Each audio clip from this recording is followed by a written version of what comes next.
programme is being launched today which aims to support ethnically diverse professionals prepare for work in boardrooms. The scheme is being provided by charity Sporting Equals in association with Leicester University.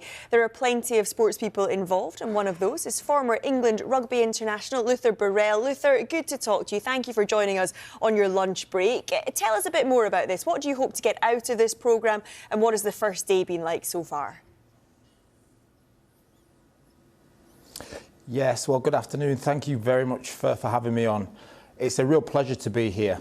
The programme is initially here to support diverse people within the boardroom. I think as a black man from a diverse community and culture, we're massively underrepresented in the boardroom. So Sporting Equals is a fantastic organisation that is allowing people like myself to get a real insight to the perspectives and the initiatives that go on at the boardroom level.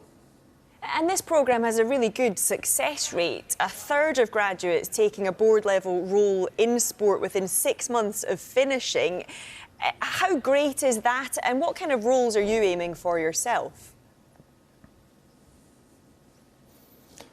I mean, it's got a fantastic track record. Yes, as you alluded to, people that do finish this programme within 6 months are within a sporting institution at boardroom level. So for myself, it's been, under no illusion, the difficulties that I've faced throughout my career, especially as of late. So I believe I have an obligation now to create some generational change. I have a perspective, I trust certain opinions, and I believe that I'm very well represented. So for me, it's about now gaining as much information as I possibly can, so that if the opportunity presents itself, I can go in there fully armoured up with information and actually not follow the status quo, because I have an obligation to actually create change and change the culture of certain environments. So look, Sporting Equals has been fantastic. The first day has been great, and we've had some people come in and speak to us. There's a couple of familiar faces here, so it's an enjoyable experience, and I'm hoping now that moving forward I'm going to be in a position where I can represent myself and the community that I'm personally from in a good light.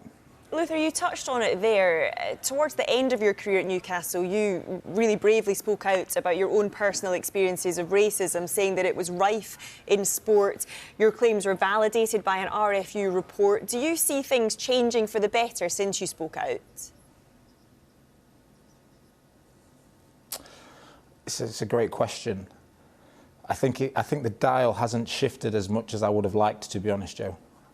I think we can see that by recent incidences with Hugo Monnier that came to light over the past couple of weeks.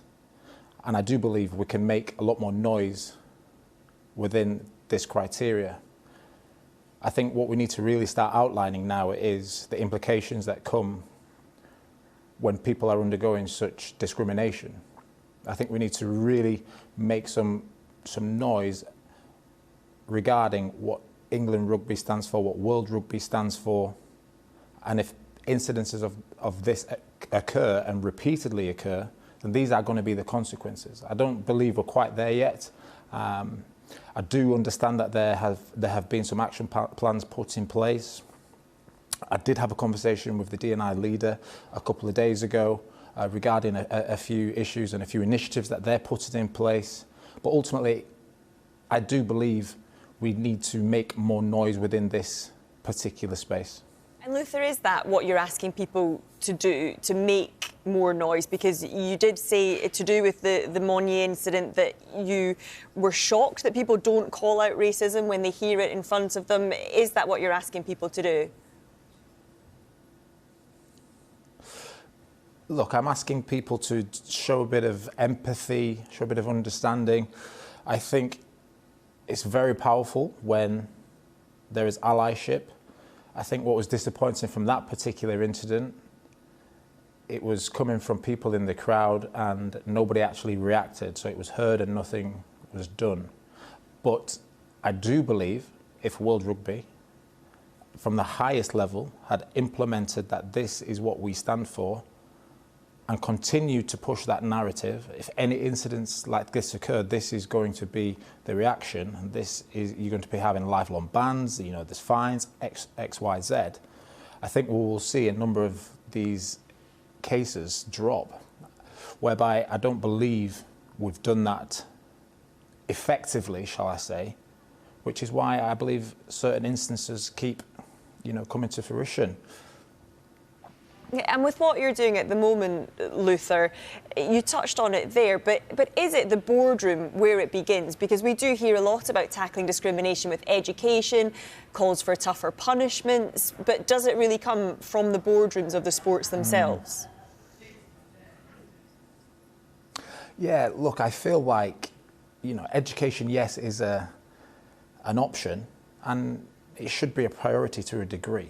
A lot of people keep talking about this word unconscious bias, I think that's an excuse as well, and it's been used at a certain level. I just believe anything starts at the top of the tree, and that's where the culture starts, and it filters all the way down to the boardroom, to the management, to the players, to the academy coaches, to the academy staff, to the grassroots level. It starts at the top of any tree, in any form of life, in any institution. The culture is built at the top of that chain. So yes, essentially, I do believe the boardroom is where we can really start having some honest conversations, some diverse perspectives, and really getting an understanding of how we can make this game better, more inclusive, and evolve, and be better demographically, so that different communities can play their part within the sport. Because essentially, look, we've had 3 teams that have gone under and gone into administration. The game needs more players. It needs more people watching it. It needs younger players wanting to be involved in the sport. And how do you do that? You do that by socially getting into the community and showing how much rugby union can benefit people's lives, like it did mine. Yeah, Luther, I wanted to ask you finally a little bit more about that, because you are visiting Leicester City Stadium as part of the course. What would your message be to any youngster who is considering a career in rugby union or league? You've played in both, of course. Is it a welcoming, inclusive environment? Look, rugby has really, really changed my life for the better. It's created some great opportunities for me. I understand that I have spoken out around certain things that were my beliefs that were wrong and should not have happened, and they've been investigated and proven to be correct. So, look, it's had a real positive impact on my life, and it's carved out certain pathways for me. I feel that it's made me a well-rounded individual. So, my advice to any young player that wanted to get into rugby would be get into rugby. I think the more people need to be concerned about now is, this whole concussion protocol, etc. But I don't want to go down that path. However, look, from a welcoming point of view, yes, it is welcoming. And I do believe that the next generation are going to play a huge role in determining what rugby is going to look like from a whole demographic point of view over the next, 5, 10, 15 years. So, look, it's a beautiful sport, and I love it, and I'm very thankful for what I've achieved.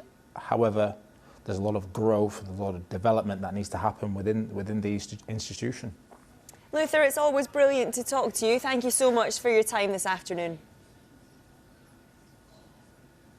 Thank you.